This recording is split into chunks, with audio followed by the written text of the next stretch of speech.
me escuchan bien? ¿Sí? Y si no hablo con el micro, ¿me escuchan bien también? ¿Se escucha bien? Más o menos. ¿No se escucha? ¿Y cómo respondo? Muy bien.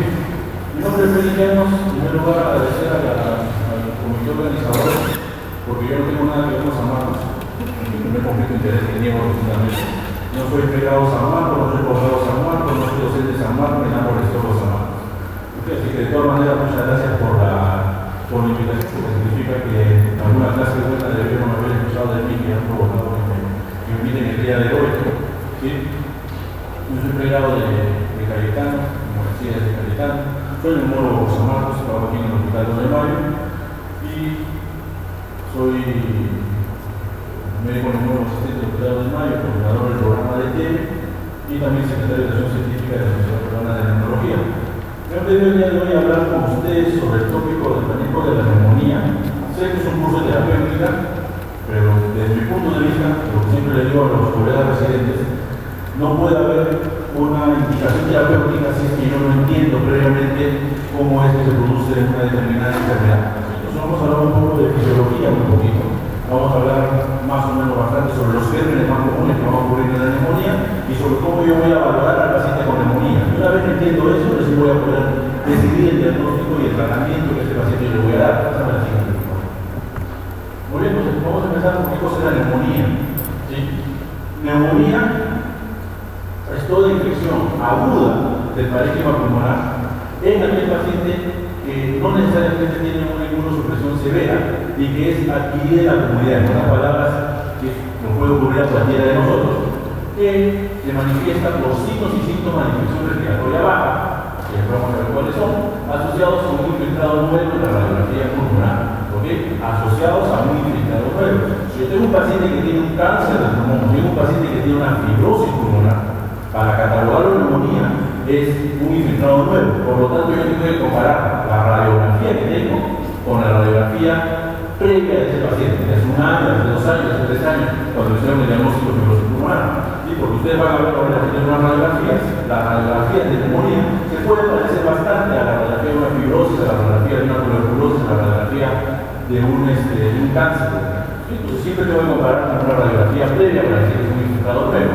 Esta definición, no sé si puede un poquito más para acá del proyector, excluye a toda la neumonía que ocurre después de 4 semanas de que el paciente ha sido dado de alta. Si yo soy un paciente que ingresa a un hospital por cualquier motivo, me van a operar un apéndice y salgo de alta hoy día, que es 5 de enero, y yo hago neumonía el día 30 de enero, como todavía no han pasado 4 semanas, no ha pasado todavía un mes, yo ya no puedo tener catalogado como una neumonía de la comunidad. Yo ya soy una neumonía intrahospitalaria, que es otra definición que vamos a ver también al final un poco de eso.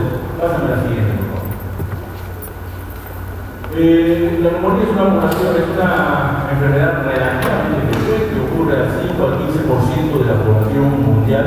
¿Sí? En otras palabras, estamos hablando más o menos a ojo de buen cubero. En este salón deberían haber unos 100, 150 personas.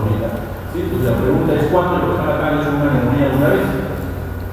Según la teoría, 5 de ustedes, entre 5 y 15 de ustedes debieron haber hecho una neumonía.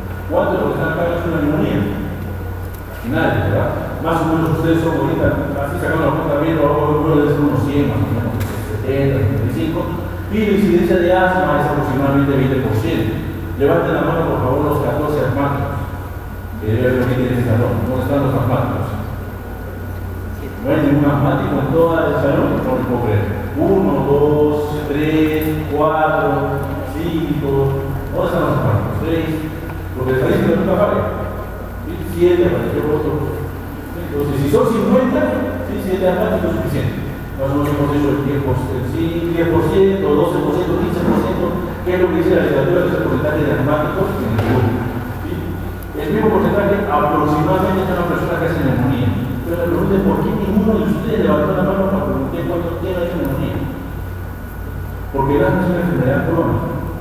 El asma es una enfermedad que no va a acarreando desde la infancia. Entonces es más probable que si yo como mero gente voy a tener un grupo de personas que hagan asma. Pero para que yo tenga una neumonía tengo que tener una infección, primera condición. Segunda condición, tengo que tener una infección que pueda bajar hasta el alveolo. Y tercera condición, una vez que llega al alveolo, esa bacteria tiene que tener la capacidad de reproducirse para provocar un exudado que me dé la neumonía. Y esas tres condiciones van a ocurrir cuando yo tenga algún mecanismo de defensa que esté fallando. De lo contrario, va a ser imposible que eso ocurra. Entonces, lo vamos a decir una enfermedad frecuente que generalmente ocurre cuando tengo alguna alteración del mecanismo de defensa alveolar, básicamente, de macrófago alveolar. ¿Y cuándo ocurre eso? Cuando tengo extremos de la vida, niños muy chiquitos, de 95 años, personas mayores de 65 años, en estaciones de invierno, ¿verdad? Porque como dice la abuelita, en el invierno tienes que abrigarte, porque una gripe puede alterar mi mecanismo de defensas alveolares. Eso ya está descrito con varios virus, básicamente el rinovirus puede hacer eso. Y una gripe cualquiera puede hacer que mi alveolo no se una de manera adecuada, se llama quimiotaxis. Y por lo tanto, mi alveolo, mi macrófago no se une de manera adecuada, se llama quimiotaxis. Por lo tanto, mi macrófago no va a poder prenderse y ejecutar el mecanismo de defensa, puede hacer sorpresas en una neumonía y alguna persona con factores de riesgo asociados que lo vamos a ver a continuación. Siguiente, por favor. Se estima una mortalidad que no es muy alta, pero esta mortalidad va a depender de dónde va a estar mi paciente con neumonía. Si yo hago neumonía, yo como que ya no hago una neumonía, lo más probable es que yo pueda recibir tratamiento ambulatorio en mi casa.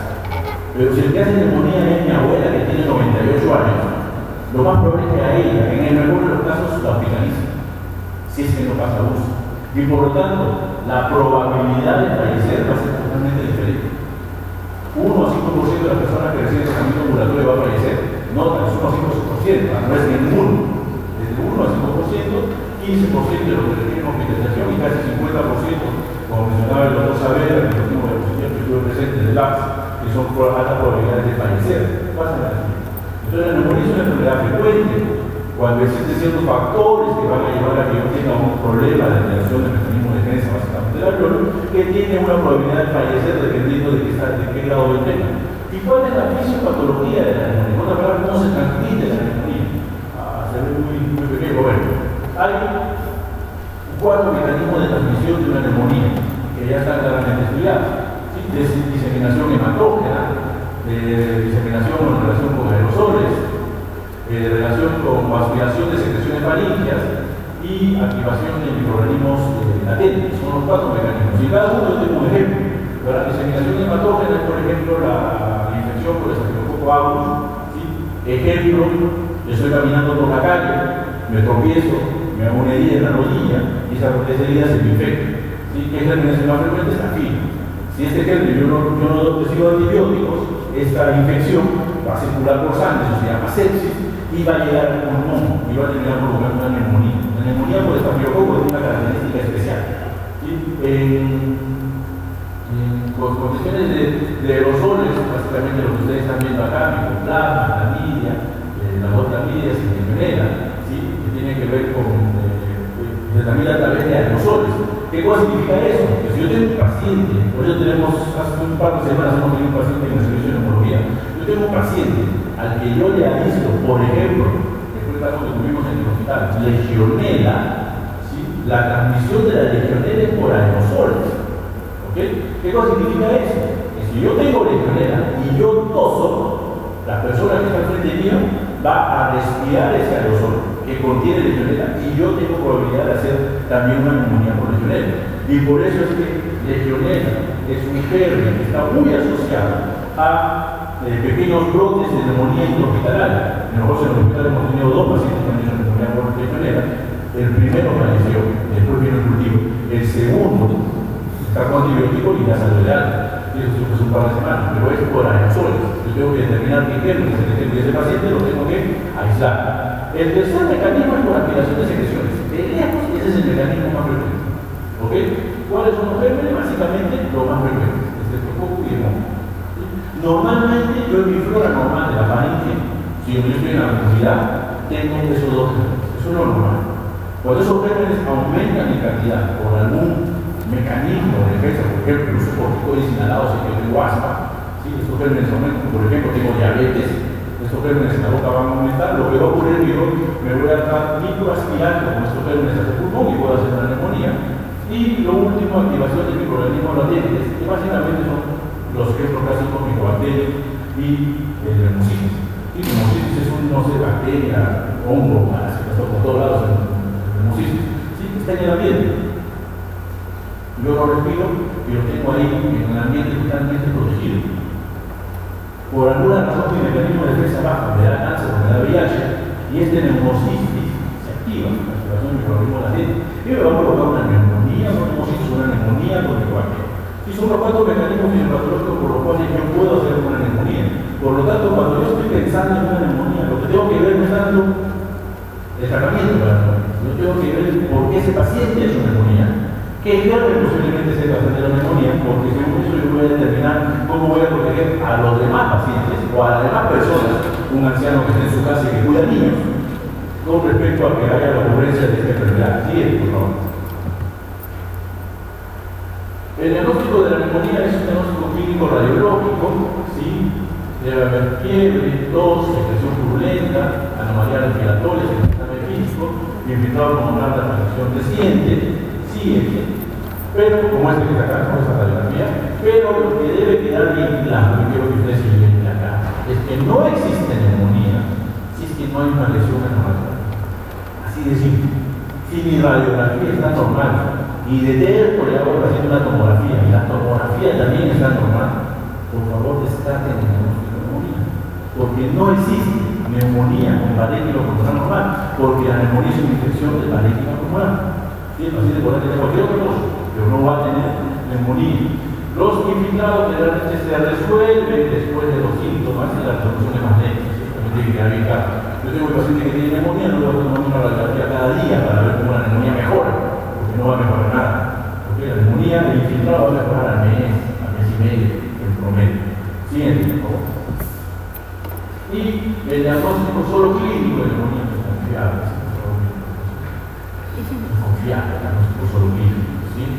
La clínica es como la mujer, siempre desconfía, toda la vida, porque siempre le va a traicionar de algún modo. ¿Sí? La fiabilidad está sujeta a la variabilidad entre el observador y el diagnóstico del examen físico fue correcto en menos del 40% de los casos. Sí, doctor, he escuchado un tremendo. Ya llevaron serio, ¿verdad? ¿Sí? ¿Alguien está llevando serio ya? No, ya llevaron serio, que no le digan lo que van a llevar serio, ¿ya? No sirve para nada. ¿Sí? No sirve para nada eso. Sí, doctor, es un crédito de neumonía, broncofonía, y yo sé que ustedes aumentar, es una neumonía. Placa, cáncer. Doctor, el abuelito viene porque la familia dice que no habla, el examen físico, no hay nada, placa, neumonía. ¿Sí? El examen clínico no es confiable, porque va a depender de quién esté escuchando. Una cosa es que escuchen ustedes, y otra cosa es que escuche yo. ¿Sí? Porque yo soy neumólogo y ya tengo como 10 años escuchando crédito. Más o menos ya puedo diferenciar un crédito de una neumonía, y un crédito de una fibrosis, y un crédito de un síndrome, de un problema neurálgico obstructivo bronquial, un síndrome post-obstructivo que se llama, que es un crédito especial de soplete que se llama. ¿Sí? Pero uno ya lo escucha porque uno lo viene escuchando mucho tiempo. Y aún así, entre neumólogos, la confianza es menos del 40%. Y no lo digo yo, lo dice la clínica de Norteamérica del año 2010. La clínica de Norteamérica del año 2010 que se dedica solamente a la neumonía. Y el primer capítulo habla sobre el examen físico de neumonía. Conclusión. No sé, un valor predictivo positivo del 40%. No estoy diciendo que no escuchen a los pacientes, estoy diciendo que no hagas examen físico. Pero la verdad es que siempre con pinzas. No se deje llevar por el examen físico. Porque hay neumonía que el examen físico es totalmente normal. No es nada confiable. ¿Ok? Pasa la primera. Como le decía, lo que puede ayudar un poco es la tos, fiebre, disnea, producción de escudo, dolor preurítico. Sin embargo, miren ustedes, no todo está en el 100%. Y el síntoma más frecuente de la neumonía es tos. No puede haber necesariamente fiebre, no puede haber disnea, no producción de escudo, dolor preurítico, por lo que casi siempre hay 90% de los casos es tos. Si alguien me dice que es capaz de diagnóstico de neumonía, para que está tosiendo, entonces vamos a ver. Porque el examen físico no es todo. Matidez, aumento de premio, economía, ríos bronquiales, desertores, todo lo que yo voy a encontrar en una consolidación clásica. Y más o menos consolidación clásica en un paciente con neumonía ocurre aproximadamente un 30 a 50% de disminución de usted.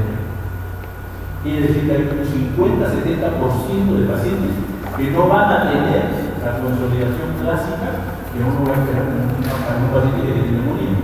Realmente no estoy diciendo que no hagan los exámenes físicos, no se vayan a llevar esa idea a aquí. Estoy diciendo que no es confiable. Siempre hay que ayudarse de algo que nos dé mayor crédito de diagnóstico. Pásame así. ¿Y qué cosa es lo que nos da mayor crédito de diagnóstico? Utilidad controvertida en manifestaciones clínicas, de evaluación física y de pruebas de laboratorio. Todo eso no es muy confiable. Sí, hace un tiempo, hace un par de años, salió una procalcitonina. Entonces se volvió loco, procalcitonina del corazón. El diagnóstico de la neumonía ya estaba en el examen de laboratorio. La procalcitonina también se debe a tuberculosis, la procalcitonina también se debe a neoplasias, no necesariamente neumonía. Entonces, ni laboratorio, ni el examen físico, ni las manifestaciones clínicas son créditos de que el paciente tiene una neumonía. Solo en pacientes ambulatorios, tos, fiebre, taquicardia y la aplicación de epilépticos aumenta la probabilidad de diagnóstico de neumonía en pacientes ambulatorios, no en el paciente que ya está hospitalizado. ¿Sí?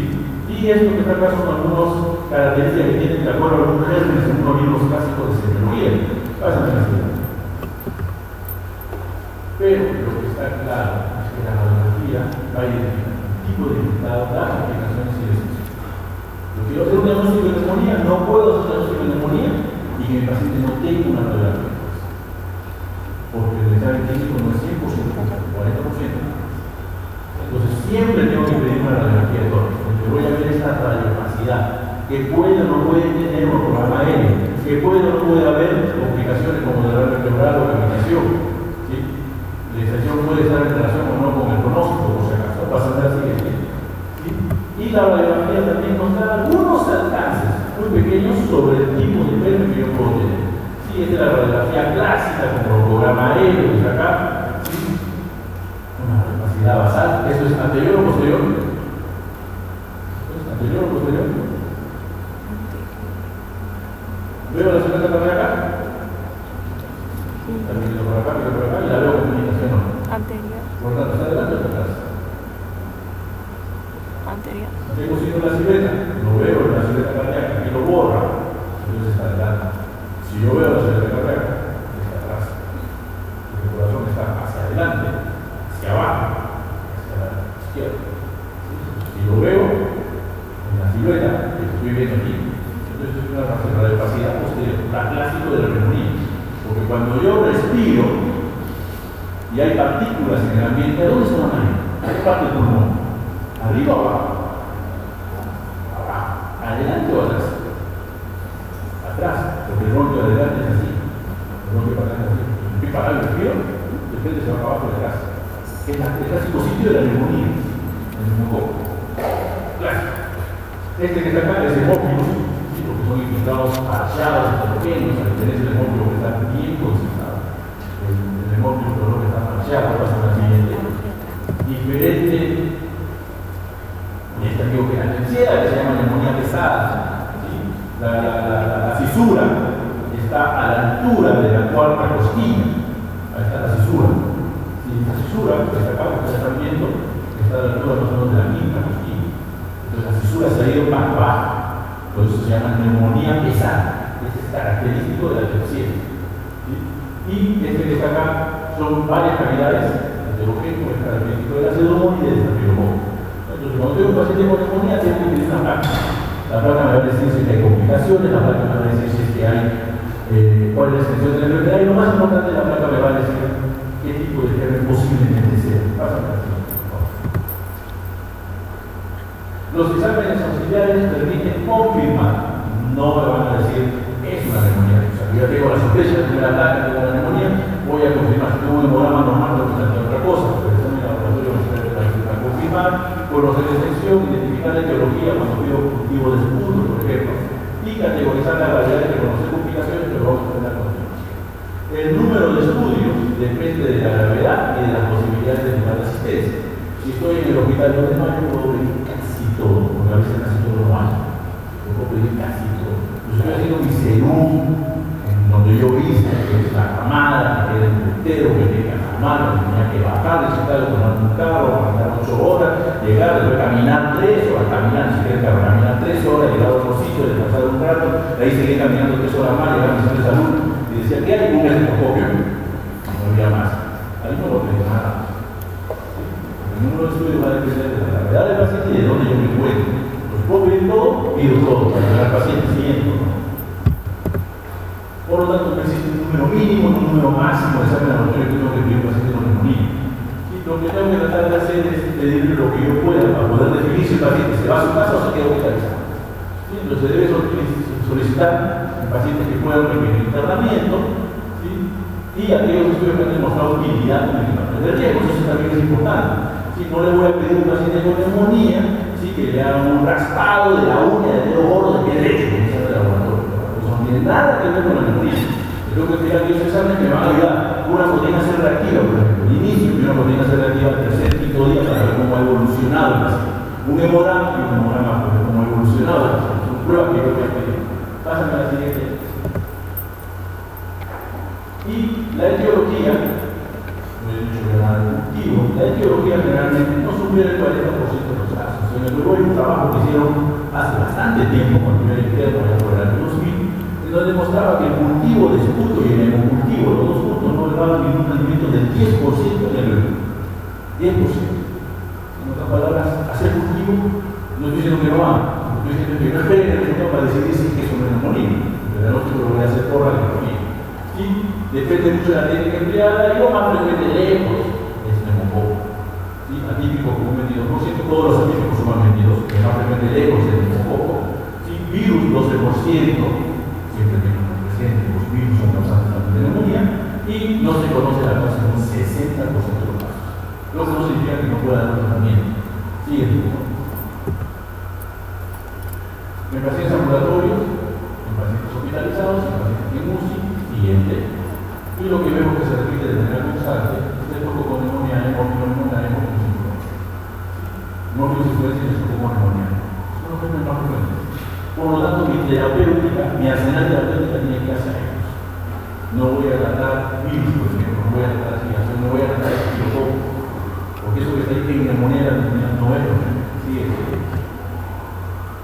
es lo mismo, sí, por edad. 5 a 30 años, micoplasma, también, lo que yo veo en el poco, más de 30 años hemófilos, enfermeras, siguiente. Y en niños más pequeños, básicamente virus. Más frecuente. Pero yo soy neumólogo de adulto, lo que yo veo es esto, y lo que le voy a decir es esto, debemos ser más frecuentes. Las complicaciones de derrame paraneumónico y empiema, cuando estaba preparando esta exposición me encontré con un artículo del año pasado, muy interesante, que decía que a nivel mundial la prevalencia de complicaciones de derrame paraneumónico y empiema en el mundo está aumentando. ¿Por qué? Porque cada vez hay más microorganismos que son resistentes al antibióticos. Y lo que suele hacer la gente, lo que hace todo el mundo, ¿verdad? Me duele la garganta, ¿qué tomo? Amoxicilina, como si la amoxicilina fuese un aire, amoxicilina corazón. Lo que estoy haciendo es, a la neumonía le estoy aguantando un poquito. Tengo menos síntomas, no voy al médico. Cuando ya me empieza a doler, voy al médico, que la amoxicilina lo que ha hecho es que la neumonía avance, pero que no dé mayores síntomas.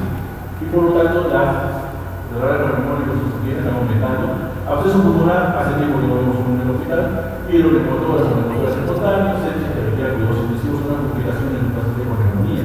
Eso, por favor, se lo aprenden de memoria, me están pidiendo dos preguntas, esta es una de las que voy a hacer, la de sobre. Siguiente. Si la intervención médica previene la muerte, eso es lo que nosotros tratamos de hacer, entonces se debería establecer el riesgo de forma temprana, por lo tanto debe haber una herramienta que sea sensible, específica y basada en criterios simples. Si yo veo al paciente, tengo que decir, tú te vas a tu casa o tú te quedas y te vas a ir a cuidados intensivos porque no te vas a morir. Yo tengo que verlo rápido, siguiente. Y para eso creo que se inventaron escalas. Cuando yo estaba con ustedes, hace bastantes lunas, en 1998, pues son de sexto la revista, ¿verdad? En 1998 a mí me enseñaron esto. Y cuando entré a la residencia, esto que está acá era lo que tenía que aprender de memoria, que es la escala PSI o la escala de Mann. Es una escala que me sirve para ver con un puntaje dónde va a estar mi paciente. Si un paciente varón, por ejemplo, le pregunto cuántos años tiene, y si el paciente tiene 60 años, ya tiene 60 puntos. Y es mujer, a la edad que tiene 60 años, le resto 10 y ya no tiene 60 puntos, sino tiene 50. Y así voy sumando puntajes de riesgo. Si tiene cáncer, por ejemplo, que está acá, alteración renal, ¿no? Cómo está la presión arterial, cómo está el pH, cómo está el PO2, si tiene derrame cerebral unos 10 puntos más, y así es un puntaje que yo le voy dando a los pacientes, es una escala que uno se tenía que aprender. Pásame la siguiente. Y según esa escala, pásame la siguiente, yo certificar a los pacientes en 5 grupos, 1, 2, 3, 4, 5, según el puntaje, si menos de 50 puntos, era grupo 1, menos de 70, más de 50, era grupo 2, 70 y 90, 3, 90, 130, 4, y más de 130 puntos, era grupo 5, ¿sí? Grupo 5. Y tenía, según cada grupo, su mortalidad. Entonces, si mi paciente caía en el grupo 5, tenía un 30% de probabilidad de que el paciente se muera. Si el paciente caía en el grupo 1, tenía un 1% de probabilidad de que el paciente se muera. Por lo tanto, el paciente le podía decir nada a tu casa. Grupo 1, ¿quién era? Yo, por ejemplo. Varón, 40 años sin ninguna comunidad. Grupo 1. Entonces, no saben, solamente por edad le dan grupo 2. Solamente por edad. Hay que preguntar qué campo. Entonces, la mortalidad es diferente. ¿Sí? Totalmente diferente. Es lo mismo que yo veo en la semana de ustedes. Pero no saben ya que tenemos popularito. Su mortalidad es diferente según el PCI. Pasan para la siguiente. ¿Okay? En el año 2003 y básicamente en el año 2008 apareció esto. En el 2003 apareció la primera publicación. En el 2008 empezamos a comparar. ¿Sí? Y apareció este que es el curvo, el curvo 75. ¿Sí? Suerte para ustedes. O sea, cuando yo era alumno existía esquema 1, esquema 2, esquema 3, esquema 2 reforzado, esquema MDR, esquema MDR empírico, individualizado, estandarizado, 8 esquemas de tratamiento. Ahorita hay 2. Esquema 1 y MDR. En asma existía asma intermitente, persistente leve, persistente moderado, persistente severo. Ahora hay controlado y no controlado. En neumonía existía el PCI, 20 variables. Ahora hay PUR 65. ¿Cuántas variables tiene el PUR 65? 1, 2, 3, 4, 5. 5 variables. Nada más. Cada vez la medicina es más fácil. ¿Sí? Y estas 5 variables lo que me van a decir es dónde va a ser el paciente, según la mortalidad cada una de estos puntajes, ¿sí? C estado de conciencia, cómo está la urea, de más de 40, respiratorio, cómo está la frecuencia respiratoria, de más de 30, 20, presión arterial, cómo están las históricas, si mayor o menor de 90, y 65 en edad de paciente. Si tiene 65 años o más, o tiene 65 años o menos, tiene 0. Si tiene alguna de estas, le doy un punto y tengo mi puntuación, 0, 1, 2, 4 y 5, y según eso tengo también la mortalidad. ¿Okay? Pásame. En el año 2005 al año 2008 empezó una controversia. ¿Qué escáner debemos utilizar? ¿Sí? Y apareció esta guía de tratamiento para el año 2010, donde está el MAI, está el curso 65 y está la antigua configuración de tratamiento, grupo 1, grupo 2, grupo 3, grupo 4, que es la nivel de estadio para reforzar. Y ya cada uno le damos tratamiento, porque no examen así. Y le complicaban la vida con el médico. Pásame a la siguiente. Y el tratamiento era empírico, ¿sí? En ambulatorio, casi, pero vamos a ver ahorita en el momento para las dosis y de administración. Esto está grabado, ¿verdad? David lo piratea todo lo que quiera. Igual no es mío. Pasa por la siguiente. Y aparece este trabajo. Un trabajo de contrato. El CI, Plus 65, el CRS 65, que es otra escala. Por si tú estás en un lugar donde no hay examen de laboratorio, olvídate la única. Usa con su estado de conciencia, la frecuencia respiratoria, la presión arterial y la edad del paciente. Olvídate la única. CRS 65, 4 valores nada más. 0, 1, 2, 3, 4, nada más. Tengo más condiciones. CRS 65. Y comparado estos tres. Esto es del año 2008. Más o menos. La revista Torres. Y este metaanálisis encontró no hay diferencia. Es exactamente lo mismo. Siempre y cuando lo dice el metaanálisis, lo dice la ATS, lo dice la Sociedad Británica, lo dice la Sociedad Latinoamericana, lo dice la Sociedad Española, lo dice la Sociedad Europea. Siempre y cuando el criterio clínico sea yo tengo un paciente que viene caminando con un poco de disco, frecuencia respiratoria 28, presión arterial 95, 65. ¿Sí? Viene caminando. Señor, ¿cómo está? Estoy bien, vengo porque estoy agitado, me falta el aire, tengo fiebre y tengo flema. ¿Cuántos años tiene usted? 55 años. Le tomo su radiografía de una neumonía. ¿Cuál es la escala PUR 75? 5 años, caminando, frecuencia respiratoria 28, presión arterial más de 50, pura vamos a ponerle 15, su escala curso 75 es 0. ¿Qué dice el curso 75? A su casa. Señor, ¿usted tiene algún antecedente? Sí, me acaba de diagnosticar linfoma. ¿Se va a su casa o se queda hospitalizado? Se queda hospitalizado. Motivo de hospitalización, criterio clínico. ¿Sí? Y eso es algo que todos los trabajos terminan diciendo exactamente lo mismo. Todas las escalas son iguales, pero siempre hay que ver el criterio clínico. Me olvidé de poner una diapositiva de un trabajo que hicimos en el hospital. ¿Sí? Y lo publicamos sobre las escalas. Hicimos lo mismo que he hecho aquí en el hospital. Y la conclusión es exactamente la misma. Las escalas son totalmente la misma, tanto para los gringos de la británica como para los choritos de todo el mundo. La escala es exactamente la misma. ¿Sí? Entonces pueden ustedes usar su curso 65. Pásame a la siguiente. Y el curso 65, que es más fácil, ¿verdad? Porque nadie se va a tener todo lo de pan. Y el por de seguridad, actor de seguridad, y le da un contacto al paciente para definir dónde se va el paciente. Si tiene 0 puntos, se va a su casa. Si tiene un punto, se va a su casa. Si tiene 2 puntos, se hospitaliza. Si tiene 3, 4 puntos o 5 puntos, el paciente se va a UCI. Es lo que yo voy a evaluar. Pásame a la siguiente.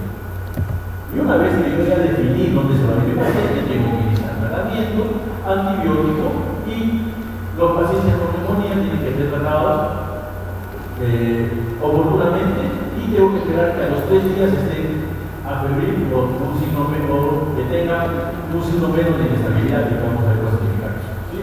Pero aquí es importante. Inicio el antibiótico tan pronto como pueda posible, y la neumonía debo de tratarla de manera oportuna. ¿Qué significa eso? Llevo un paciente a la emergencia o al consultorio y yo sospecho que tiene neumonía, le pido su radiografía y en la medida posible, en menos de 4 horas, le tengo que empezar. Porque hay varios trabajos ya publicados que demuestran que si yo tengo más de 4 horas, es muy probable que la mortalidad aumente. Pásame a la siguiente. Y recién ahora vamos a hacer una sobre el cambio. Entonces yo voy a dividir a mis pacientes en neumonías leves, en factores de riesgo, moderadas, severas, en medio pseudomonas, severas, con pseudomonas. Y una vez que yo clasifico así, voy a decidir qué gérmenes son los más frecuentes y según eso voy a decidir qué antibiótico. Porque entonces yo mi paciente que tiene una neumonía leve y tiene un factor de riesgo, lo más probable es que se encuentre más frecuente, estafilococo y hemófilos. Con factores de riesgo son los mismos, pero ya tienen pacientes factores de riesgo. No es lo mismo tratarme a mí que tratar a mi mamá que tiene, por ejemplo, diabetes y que ya se pasó de los 65. Dos personas totalmente diferentes. ¿Sí? Moderada, aquel que tiene curso 65 puntos, así que se hospitaliza. ¿Okay? Y el severo, el paciente que se va a UCI, pero si estoy sospechando de neumonía, le tengo que dar un antibiótico antes de lo que pasa en el siguiente. Entonces, en este primer grupo, lo que voy a dar a mi paciente es un macrólido, o una aminopenicilina, o una tetracyclina. Le doy acitromicina, o le doy amoxicilina, o le doy doxiciclina, o no es I, es O, un solo número. De todos estos, es mejor, obviamente, acitromicina. ¿Por qué? No es para hacerlo obvio, pero la acitromicina se da ¿cuántas veces al día? Uno. ¿Cuántos días? 3, de 3 a 5 días. 3 a 5. Pero por 3 es suficiente para una neumonía leve sin factores de riesgo. ¿Qué prefiere tomar ustedes? ¿Acitromicina 3 días? O doxiciclina 100 miligramos 2 veces al día por una semana. ¿Han tomado una vez doxiciclina? Los invito de manera oficial a que cojan un poquito de cada una de las pastillas que existen en el mercado de Citatón para que vean efectos secundarios y para que vean a qué sabe. ¿Sí? Para cuando tengo su paciente no le tiene sentido tomar. ¿Sí? Porque la doxiciclina hace. Si han tomado alguna vez AZT, que también les invito a tomar. ¿Sí? Van a ver que arde. ¿Sí? Entonces, tomen AZT más doxiciclina más etiopamida para la tuberculosis. A ver si les viene a la clase. ¿Sí? Ya no paciente exigimos, ¿verdad? Pásame la siguiente. Si estoy con un paciente que ya tiene factores de riesgo, ya voy a arrancar mi un diabético, un paciente con neoplasia, tengo que dar otra cosa. Ya la amoxicilina lo voy a acompañar en su regular y voy a poder hacer personas intramuscular a su casa. Porque un máximo macrólido, que es persona máximo macrólido, o le puedo dar una fluoroquinolona antigalores que totalmente seguro que no es tuberculoso. Los sistemas son totalmente ¿Por qué? Porque este paciente tiene factores de riesgo. Por lo tanto, en el Q65 puede ser que se vaya a su casa, pero en el FINE puede ser que el paciente tenga suficiente puntaje para que se vaya a su casa, pero tenga mayor probabilidad de mortalidad. Y por lo tanto, tengo que dar un antibiótico que me garantice que por lo menos no va a fallecer. Y por eso voy a dar una fluorinona, una cefazona como cloruro o un beta-lactamio como monocelular. Lo que se salía, pasa que la siguiente. ¿Y cuáles son esos factores de riesgo? Cardiopatía, neuropatía, EPOC, diabetes, preelektronizado, alcoholismo, neoplasia, inmunosupresión, medicación inmunosupresora, uso de antibióticos en meses previos. Y aquí falta uno, que es personalizado. Entonces, en la neumonía, lo más probable es que se me hace poco de los días. Así que como necesidad no va a pasar nada, ustedes tienen que usar de él un montón de esas cosas. ¿Sí? Para tenerlos siempre presentes. Pásame la siguiente. El paciente que tiene riesgo para neumococo resistente, que tenga presencia de células de gran negativos, ¿sí? Por ejemplo, Klebsiella, para la neumonía pesada, por ejemplo, ¿sí? Una quinolona respiratoria, o amoxicilina, ¿sí? Siempre eso es para tener que ser. Una quinolona respiratoria. La quinolona respiratoria sin el son estas dos, ¿no? Cipro no es una quinolona respiratoria. Muy buena prescripción primaria, no sirve para la neumonía. Eso tienen en la cabeza. Pásame. El paciente que se va a hospitalizar en una neumonía moderada, todas las combinaciones que ya ustedes conocen, un beta-lactámico, miren lo que es acá, luminoso, un macrólido bioral, ¿sí? O una quinolona, o un carbapenem luminoso. Es un paciente que ya tiene una neumonía moderada, un 65 puntos, un PAN que tampoco es de 70 a 130, tiene que tener ciertas consideraciones, pero se va a hospitalizar, no por uso. Pásame a la siguiente. Hay pacientes que tienen una neumonía sin riesgo para ser una neumonía severa, los mismos antibióticos que el grupo anterior. Haceme la siguiente. Pero en este paciente que tiene una severa con riesgo para ser ya tengo que cubrir su hormona. Vitamina frontal, cefepime, quinolona, aquí está cipro. ¿Por qué? Porque la cipro es muy mala para la neumonía. Pero la cipro es una quinolona muy buena para ese hormona, mejor inclusive que la mox. Yo pues tiene cierta preferencia, así que los pacientes les puedo dar aminoglicósidos o carbapenem y meropenem. Entonces, nuevamente, tengo que ver dónde está mi paciente. Para eso tengo que hacer las escalas. Pero para hacer la escala tengo que diagnosticar. Para diagnosticar tengo que hacerle a mi paciente una radiografía. Y una vez que tengo la radiografía, tengo que tratar de acordarme de qué germen es. Y tengo que tratar de buscar cómo ha diseminado ese germen. Y tengo que tratar de ver por qué ese paciente en particular es una neumonía. Un paciente adulto joven como ustedes, estudiante de medicina, ¿por qué va a ser neumonía? Quizás porque es somático, o quizás porque en la fiesta se pasó de trago, se durmió, se aspiró, ¿verdad? Toda eso y como volvía a tomar, neumonía. Otra cosa totalmente diferente. ¿Y cuál es el germen ahí? ¿Qué germen voy a pensar ahí? Ya no voy a pensar en eso, poco, ¿verdad? Si me ha aspirado, no voy a pensar en el nada de lo que les he dicho puede ser que sirve. Ese paciente quizás no necesita penicilina muy buena para el metronidazol. Entonces tengo siempre que ver por qué este paciente tiene neumonía, porque lo normal es que la neumonía es frecuente, pero no suele ocurrir en población general. Ocurren ciertas poblaciones con factores de riesgo. Pásame a la siguiente. ¿Cuándo cambio el antibiótico a vía oral? Esa es la pregunta del millón de dólares, ¿verdad? Cuando tengo resolución de fiebre más de 24 horas, cuando la frecuencia cardíaca baja menos de 100, cuando ya no hay una química, cuando está paciente hidratado, cuando ya no tiene hipotensión, cuando ya no tiene hipoxemia, que lo saber desde en su momento, cuando ya la leucocitosis, un hemograma al tercer día ha mejorado, o el paciente ya no tiene signos de bacteriemia, y la proteína C reactiva ha mejorado. Alguno de estos me puede ser un indicativo si tengo más de uno mejor, de que mi paciente ya lo puedo cambiar. De vía endovenosa a vía oral. Por lo tanto, el paciente tiene que ir a su casa. No necesariamente toda la neumonía se trata todos los 7 días hospitalizados. 2 días hospitalizados. Cuando pueda, switch, pásame a la siguiente. Y, importantísimo, yo creo que quizás toda la charla lo que más me gustaría que ustedes se graben es esto. El tiempo estimado de resolución. ¿Sí? ¿Cuánto tiempo yo espero para decir el antibiótico es bueno? No necesito cambiarlo.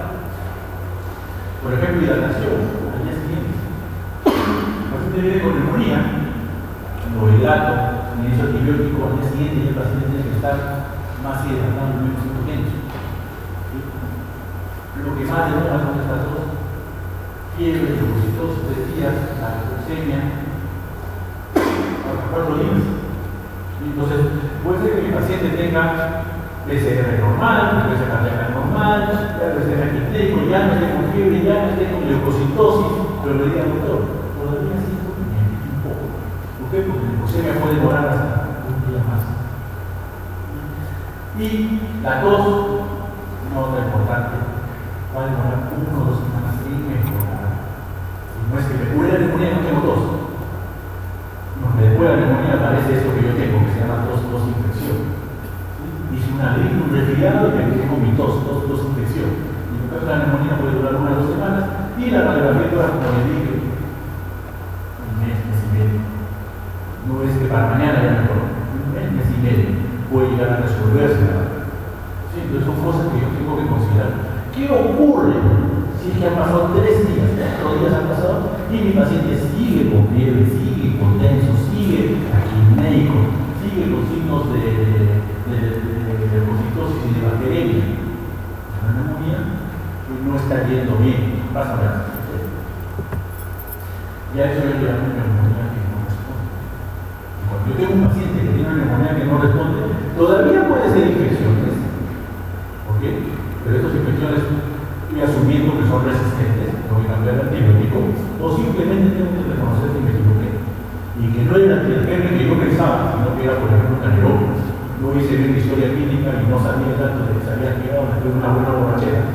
¿Sí? Le estaba dando levofloxacino y el levofloxacino no va muy bien con anaerobios. O simplemente no era bacteria, sino era un hongo. O lo que suele ocurrir, no era infeccioso.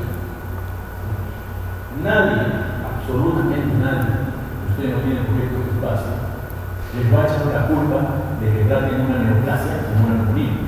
Porque ¿cuál es la definición de neumonía? Infección de la vía respiratoria con signos y síntomas de infección respiratoria baja que se acompaña de un infiltrado nuevo en la radiografía. Le tomo una radiografía al paciente, aparece un infiltrado. ¿Quién de acá tiene una radiografía previa? De hace un año. ¿Cómo saben cómo estarán sus pulmones ustedes, verdad? Se toma su plaquita, un infiltrado, tiene fiebre, tiene tos, tiene leucocitosis, se inicia antibiótico. 3 días después, sigue con fiebre, sigue con tos, sigue con leucocitosis, un ratito. El antibiótico no sirve, o mi paciente no es una neumonía, porque está aquí, no responde. Y esa puede ser una neoplasia, una hemorragia pulmonar, un edema pulmonar, una eosinofilia pulmonar, un distrés respiratorio, una bronquiolitis, una vasculitis. Y en todas voy a encontrar síndrome de condensación. Por eso es que la clínica no es mandatoria. ¿Sí? Siempre con radiografía. Entonces, nuevamente, tengo mi paciente terapéutica, no les habla mucho. La idea no es esa. Terapéutica, como me dijo el doctor Saavedra, el curso de proyecto, muchas cosas las van a aprender durante el internado. Bastantes cosas van a aprender en el internado. Y básicamente lo que van a aprender en el internado es lo que están haciendo en la. Lo que nunca tienen que olvidarse, lo que siempre tienen que recordar, es un consejo que yo les doy. Siempre regresen a lo básico. Un libro de anatomía y mi libro de fisiología. Siempre. Porque tengo un paciente que no me cuadra lo que tiene con lo que teóricamente dice el libro. O es un caso para publicar. Simplemente yo estoy haciendo al revés. Y lo más probable es que sea el segundo, porque no toca su computadora. ¿Sí? Entonces siempre tengo que ser cuenta. Y como les digo, nadie lo va a juzgar. Más de una vez, inclusive ahorita tenemos pacientes que ingresan con neumonía de los antibióticos, esa gente está mejorando. Hay que hacer una broncoscopía y hacer algún otro procedimiento, porque puede ser otra cosa. Y de que el paciente se vaya sabiendo que lo que tiene, pasa en eso. Algo, prevención, vacunación contra el neumococo, contra la influencia, evitar tabaquismo, ¿sí? El tabaco es dañino para la salud. Asumo que nadie de los que está acá fuma, porque el tabaco es dañino para la salud. ¿Sí? Tomar agua, no, tomar agua es lo que necesito para el corazón, para que se ve, ¿verdad? Para la circulación, si siendo humano no van a encontrar eso, ¿ok? Pero fumar sí produce por lo menos lo más fácil de lo mismo, que tiene que más. Pásame la siguiente. Algo bien pequeño sobre el neumonía hospitalaria, bien pequeño, la neumonía hospitalaria es aquella enfermedad que comienza después de 48 horas del paciente hospitalizado. Yo ingreso al hospital con una colecistitis, me operan, me hacen una colecistectomía laparoscópica, me voy a mi cama, ¿verdad? A mi costado hay un paciente con legionela, que se la mide por aerosoles, pum, me contagia al tercer día, y ahí es una neumonía. Es una neumonía intrahospitalaria, hay que pasar una de 2 días. ¿Ok? La neumonía intrahospitalaria que se asocia a la ventilación mecánica se llama neumonía transversal ventilación mecánica. Pasa a la siguiente. Y hay 2 subgrupos de neumonía hospitalaria, la temprana y la tardía. ¿Por qué divido así? Porque la neumonía hospitalaria temprana es lo que aparece en los primeros 4 o 7 días. Todos aparecen después del segundo día. Pero si el paciente tiene una sala de medicina y la neumonía aparece entre el segundo día y el 7º día, es una neumonía hospitalaria temprana. Y es lo que significa que estos son generalmente causados por gérmenes de la comunidad, como neumococos o neumófilos, generalmente. Por lo tanto, puedo darle sin ningún riesgo ceftriaxona, igual que una neumonía en la comunidad de hospitalización. Pero una neumonía hospitalaria tardía, que es después de semana, 4 a 7 días, ¿sí? 4 días es cuando el paciente es música. El paciente es música, es una neumonía, entre el segundo y cuarto día es temprano, después del cuarto día es tardía. Si el paciente está en piso de hospitalización, hace una neumonía, si es entre el segundo y el 7º día es temprano, si es después del 7º día es tardía. Entonces aquí los factores no son hospitalarios, pasan así. ¿Y cuáles son esos factores? Bueno, estos son los factores de riesgo para la neumonía. Voy a regresar a eso ahorita, pasan a la siguiente. La etiología de neumonía hospitalaria en 4.300 pacientes, esto es lo que se encontró como gérmenes más frecuentes. ¿Cuáles son los gérmenes más frecuentes? Pseudomonas y estafilococcus. ¿Sí? Lejos, los gérmenes más frecuentes. Por favor, retrocede de los. Y esos son los factores que yo siempre tengo que ver cuando tengo un paciente con neumonía. ¿Okay? Factores intrínsecos propios del paciente para una neumonía hospitalaria. El paciente que tiene una enfermedad crónica como el POC, el paciente con un abdomen, la alteración de conciencia, el paciente que esté chocado, el paciente que esté con trastorno de conciencia post-TCB, el paciente en coma, traumatismo encefalopáticos, malnutrición, son factores intrínsecos, son factores que son propios del paciente, con los que yo no puedo hacer nada. Y hay factores extrínsecos, yo sí tengo que luchar. ¿Okay? Evitar aerosoles. ¿Sí? A todo el mundo nebuliza, ¿verdad? ¿Y por qué se hace la nebulización? La nebulización solamente sirve si el paciente tiene preparo. O si es que el paciente tiene una infección que requiere uso de antibiótico nebulizado, que no tenemos. Después no vamos a estar nebulizando el mundo, porque la nebulización aumenta el riesgo de neumonía hospitalaria. Hospitalizaciones prolongadas, antibióticos de terapia prolongada y por gusto, ¿verdad? Vamos a dar antibióticos con una neumonía. ¿Cuántos días de una neumonía? Si no hemos podido ver ese año, 7 días de problema, ¿verdad? Algunos antibióticos se dan 10, pero la mayoría 7 días.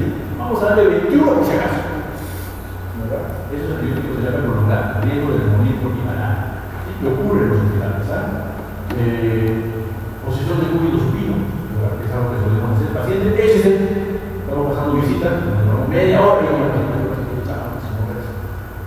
riesgo de neumonía hospitalaria, uso de antiinfectores. Todo el mundo está con dieta en el hospital y todo el mundo tiene ranitidina, ¿verdad? Y también endovenosa. Por la úlcera de Cushing de estrés. La úlcera de Cushing de estrés puede descrita cuando el paciente hace una quemadura de tercer o cuarto grado. Si no hace eso, no existe la úlcera de Cushing de estrés. Por lo tanto, no vale la pena hacer al paciente ranitidina en la barra. ¿Sí?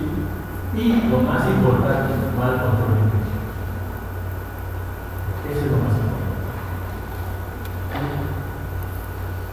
Cuando yo era residente de primer año, estaba rotando en una sala de medicina, en un día y un paciente, voy a decir un número cualquiera, cama 11, había fallecido. Al día siguiente, o 2 días después, falleció el paciente en la cama 12. 2 o 3 días después, falleció el paciente en la cama 13. Así que al día siguiente, cuando yo llegue, el paciente en la cama 14 me quiero sumar.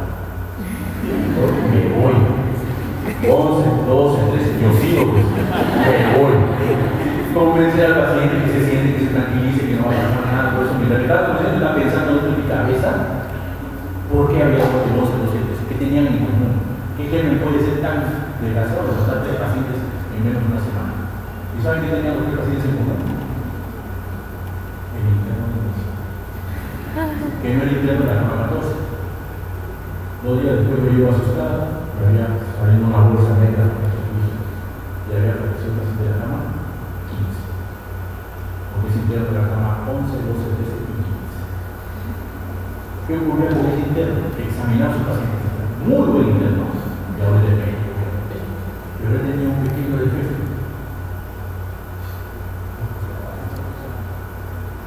Le transmitió un germen de un lado. ¿Sí? Entonces vamos a hacer el ¿cuántos de ustedes se lavan las manos con el paciente? Van a levantar todo el mal. ¿Cómo saben si no tenemos sanguchito ahí?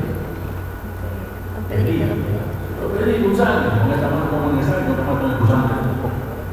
Señor, tú tienes crédito. Siempre la base de las medidas de control infección. Pásame al siguiente. Pásame al siguiente. Y pásame al siguiente. Y estos son los antibióticos. Si estos se lo aprenden de memoria, son los preguntar. ¿Ok? ¿Sí?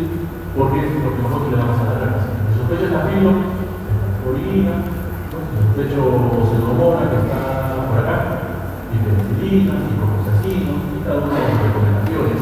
Y vean ustedes que hay algunos medicamentos que no tienen evidencia. Interesante. Lo doy porque todo el mundo lo da. No hay ninguna evidencia que ya eso ocurra. Muy bien. Bajan la siguiente. Muy bien, muchas gracias por la invitación.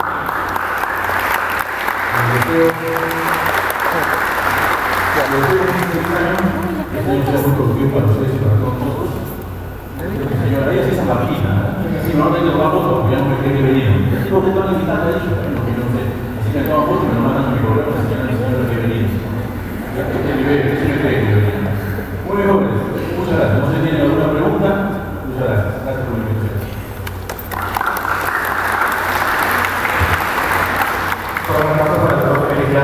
Por favor.